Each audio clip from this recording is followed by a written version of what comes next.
자, 오늘 부활주일의 말씀은 나도 너희를 보내노라 라는 제목으로 하나님 말씀 전하겠습니다. 제가 준비한 그림을 하나 띄워주시면 고맙겠습니다. 예수님은 금요일 오전 9시에 십자가에서 못 박히셨습니다. 그 전날 밤에 체포를 당하시고요, 대제사장의 집에 가서 1차 신문을 받으셨습니다. 1차 신문이 끝나고 나서 잠을 못 주무셨고, 이른 새벽 5시에서 6시 사이에 산헤드린 공의회에 가서 거기서 공식적으로 신문을 당하게 됩니다. 공식적인 재판이 진행되었었던 것이죠. 그리고 5시, 6시가 끝나고 나서 한 6시에서부터 7시 사이에 본디오 빌라도에게 넘겨집니다.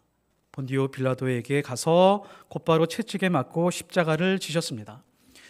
골고다 언덕에서 손과 발이 못 박히고 십자가에 달리실 때가 금요일 오전 9시였습니다. 예수님이 십자가에 달리시고 나서 몇 시간 만에 운명하셨을까요? 몇 시간이요? 6시간입니다. 6시간. 우리가 예수님을 잘 알고 있는 것 같아도 예수님이 어떻게 돌아가셨는지, 얼마 만에 돌아가셨는지 잘 모를 때가 많이 있습니다. 6시간 만에 운명하셨습니다. 마가복음 15장 44절에 보면 빌라도가요, 예수님이 사망했다고 하는 소식을 듣습니다. 보고를 공식적으로 듣습니다. 그리고 나서 빌라도의 반응이 나오는데요, 빌라도가 이렇게 반응합니다. 그렇게 빨리 죽었다고? 라고 의아한 반응을 보입니다. 왜 그러냐면 십자가 위에서 죽은 사람들이 6시간 만에 죽는다라고 하는 것은 굉장히 짧은 시간에 사망하는 것이기 때문에 그렇습니다. 이 십자가형의 특징이 있는데요, 십자가형은 의도적으로 급소를 찌르지 않습니다. 급소를 피해서 찌릅니다. 왜 그럴까요? 우리가 말하고 있는 급소는 심장을 찌르거나 목을 자르거나 머리를 치는 것, 이렇게 해서 빨리 사망에 이르게 하는 것이 사형제도인데, 십자가형은 의도적으로 급소를 피해서 찌른 다음에 그 다음에 피를 흘리고 물을 쏟아서 서서히 죽게 하는 아주 잔인한 형입니다. 그래서 손과 발에 못을 박았고 그 다음에 어디를 찔렀죠? 옆구리를 찌릅니다. 그러니까 여기는 급소가 아니죠. 서서히 물과 피를 쏟게 합니다. 보통은 건강한 청년이라고 하면 적어도 24시간 정도는 매달려 있습니다. 조금 더 건강한 사람이라면 한 사흘, 그러니까 3일 정도 십자가에 못 박혀서 서서히 죽어가는 게 당연한 거였는데, 빌라도가 듣기에 그렇게 빨리 죽었어? 라고 그렇게 반응을 할 정도였습니다. 예수님이 6시간 만에 돌아가셨다는 의미가 무엇일까요? 예수님의 몸 상태가 굉장히 허약한 상태라고 하는 것을 알 수 있습니다. 예수님은 부유하게 성장하지 못했죠. 나사렛이라고 하는 동네는 가난한 동네였습니다. 빈민들이 많이 사는 그런 동네였습니다. 어릴 적 먹었던 것이 영양이 아마 충분하지 않았을 것입니다. 그리고 3년 동안 빈민들과 함께 사시면서 제대로 된 음식을 드시거나 따뜻하게 입을 수 있는 형편이 아니었습니다. 누가복음 9장 58절에 보면 예수께서 이르시되 여우도 굴이 있고 공중의 새도 집이 있으되 인자는 머리 둘 곳이 없도다 하시고, 그러니까 예수님을 잘 보면 살아왔던 생애가 숙식이 제대로 잘 해결되지 않은 그런 인생을 사셨습니다. 잠자리, 먹을 것 충분하게 다 공급받지 못한 상태였기 때문에 건강이 아주 좋지 않았을 가능성이 있습니다.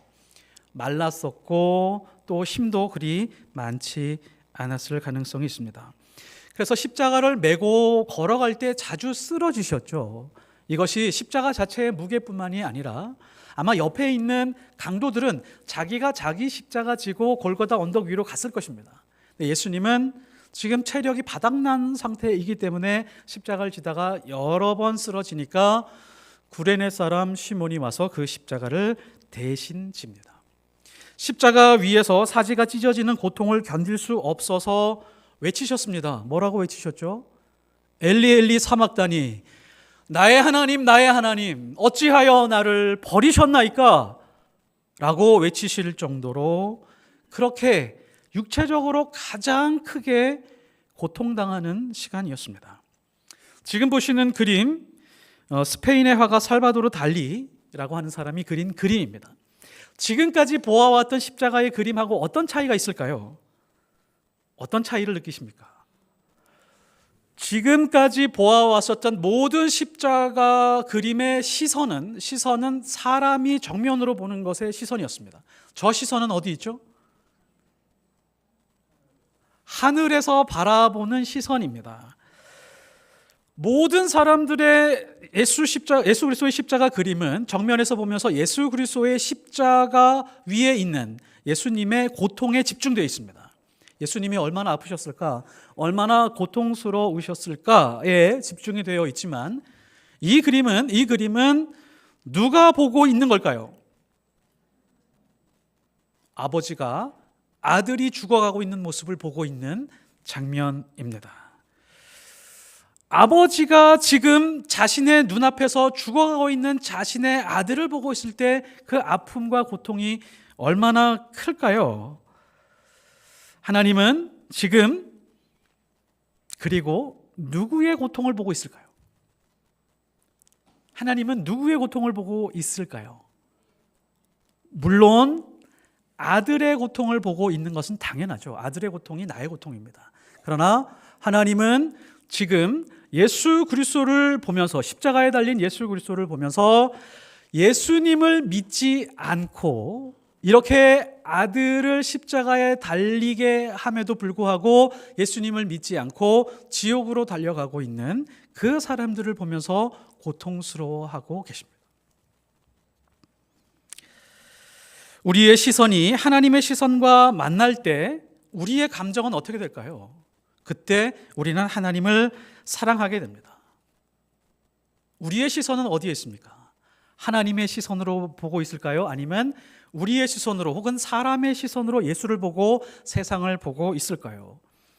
우리의 시선은 이제 십자가를 볼 때 십자가를 바라보시는 하나님의 시선으로 예수 그리스도의 십자가를 보고 세상을 볼 수 있는 힘이 있어야 됩니다. 하나님의 시선으로 세상을 바라보게 된다면 우리의 삶은 완전히 바뀌게 될 것입니다. 예수님을 세상에 전하지 않고는 견딜 수 없는 뜨거움이 있고, 예수 그리스도를 세상에 전하지 않고는 견딜 수 없는 우리 삶의 모습들이 있습니다. 자녀들이 부모의 마음을 전혀 이해하지 못합니다. 절대 이해하지 못합니다. 부모의 마음 모릅니다. 언제 이해하죠? 자식을 낳아본 다음에 이해합니다. 내 자식을 품에 품고 이 자식, 말 안 듣는 자식을 키워내면서 부모님의 심정이 어땠는지를 기억하게 됩니다. 우리도 똑같습니다. 우리가 하나님의 시선에서 다른 사람들을 볼 수 있게 될 때 진정한 신앙인, 진정한 믿음으로 거듭나게 됩니다. 우리가 자식을 키우면서 아버지의 시선과 어머니의 마음을 읽어낼 수 있었던 것처럼 우리도 또한 십자가를 바라보면서 십자가를 바라보고 계신 그 하나님의 시선과 마음을 느낄 수 있을 때 진짜 하나님을 사랑하고 이웃을 사랑할 수 있는 힘이 있습니다. 자, 이 그림의 특징이 있는데 어떤 또 특징이 있을까요? 무엇이 보이십니까? 면류관이 없습니다. 그리고 손과 발에 못이 없습니다. 그런가요? 그리고 피부에 빛이 나고 있습니다. 십자가는 사람의 눈으로 보면 비참한 현장이지만 하나님의 눈으로 보면 새로운 생명으로 시작하는 그 현장이라고 할 수 있습니다. 십자가 아래서에 보면 참혹한 장면이지만 하나님의 시선으로 보면 십자가의 고통스러운 그 장소가 새로운 희망과 새로운 은혜와 새로운 피조물로 거듭나는 그 출발점이 된다라고 하는 그런 뜻이 됩니다. 그래서 보라, 새 것이 되었도다 라고 하는 그 시작점이 바로 십자가 위라고 하는 것입니다.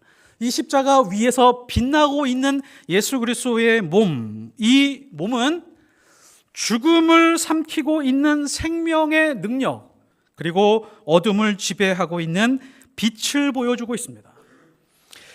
예수님의 몸은 빛 자체가 되었습니다. 그래서 부활한 몸이 어떤 몸으로 만들어질까요? 라고 하는 그런 궁금증이 해소가 됩니다. 우리가 부활하는 육체는 빛으로 변환이 됩니다. 오늘 말씀을 보면 예수님이 부활하시고 제자들을 찾아갔습니다. 제자들은 두려웠죠. 무엇이 두렵냐면 유대인들이 자신들을 잡아서 죽일까 봐 두려워서 문을 걸고 그 방 안에서 있었습니다. 그때 예수님이 어떻게 들어갔죠? 예수님이 벽을 그냥 통과해서 들어갔습니다.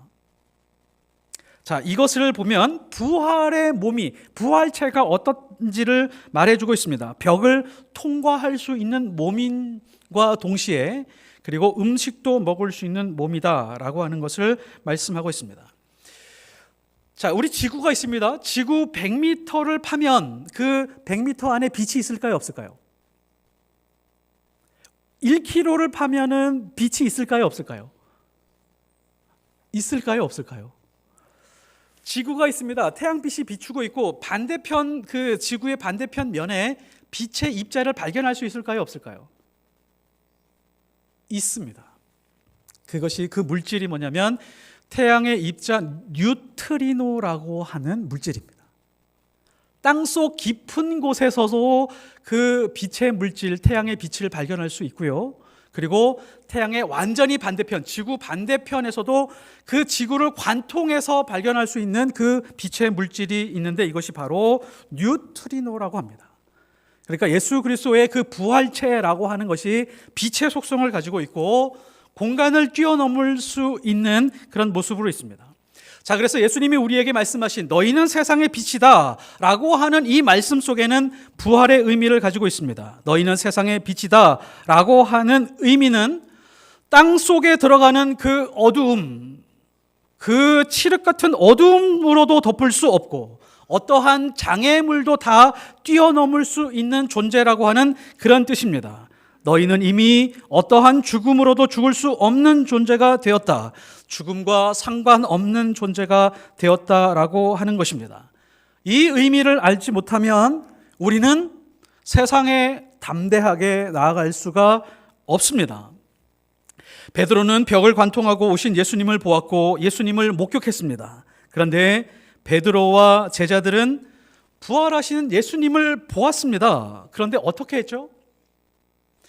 부활하신 예수님을 보았고 벽을 관통하면서 놀라운 기적을 보여주신 그 예수님을 보았고 그 다음에 이들의 태도는 어땠죠? 예수 그리스도의 복음을 전하러 세상 밖으로 뛰어나갔나요? 어디로 갔죠? 물고기 잡으러 갔습니다. 7명의 제자들이 물고기 잡으러 갔다, 어부 일을 하러 갔다라고 성경은 말씀하고 있는데 재밌는 것은 이 사람들이 7명 전부가 어부가 아니었습니다. 이 사람들 중에 일부는 어부가 아닌 직업을 가지고 있는 사람들인데 그냥 멍청하게 가서 고기를 잡는 일을 하러 갔습니다. 예수님이 방에 모인 제자들을 찾아가더니 이번에는 갈릴리에서 고기를 잡고 있는 그런 제자들을 찾아갑니다. 예수님은 자존심도 없어 보이십니다. 왜 자꾸 찾아가셨을까요? 왜 예수님은 자꾸 제자들을 찾아가셨을까요?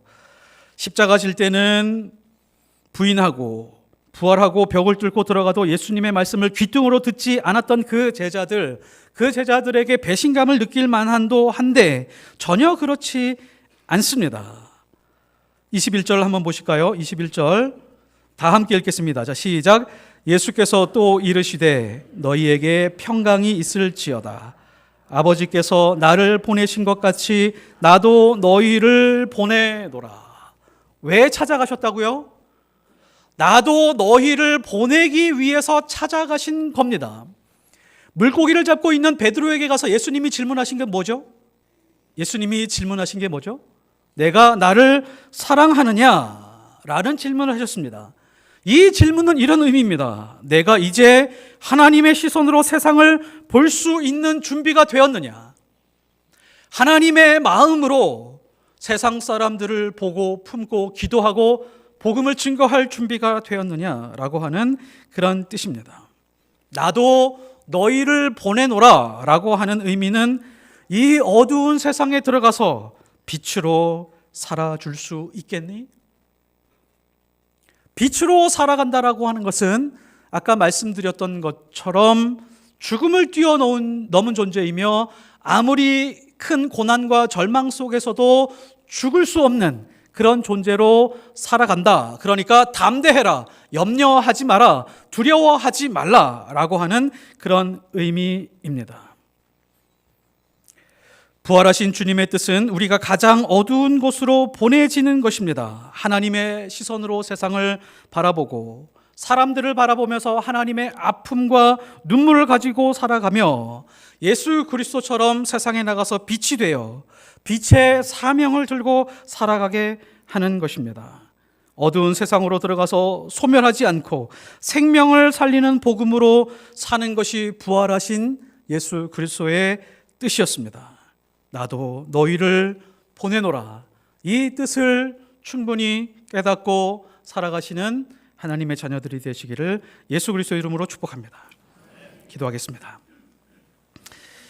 하나님 아버지, 우리는 예수 그리스도의 십자가와 부활로 말미암아 우리는 죽을 수 없는 존재가 되었습니다. 골짜기가 아니라 땅속 깊은 어둠 속에 있다라고 할지라도 소멸되지 않으며 도저히 꺼지지 않으며 어떠한 장애물도 뛰어넘을 수 있는 그런 은혜와 능력 안에 사는 사람들입니다. 염려가 찾아와도 두려움이 찾아와도 어려움과 고난이 찾아와도 예수 그리스도의 십자가와 부활을 의지하며 빛으로 이 땅을 살아가게 하옵소서. 나도 너희를 보내노라 라고 하는 그 뜻을 헤아리며 하나님의 시선으로 세상을 보게 하옵소서. 예수 그리스도 이름으로 기도드렸사옵나이다. 아멘.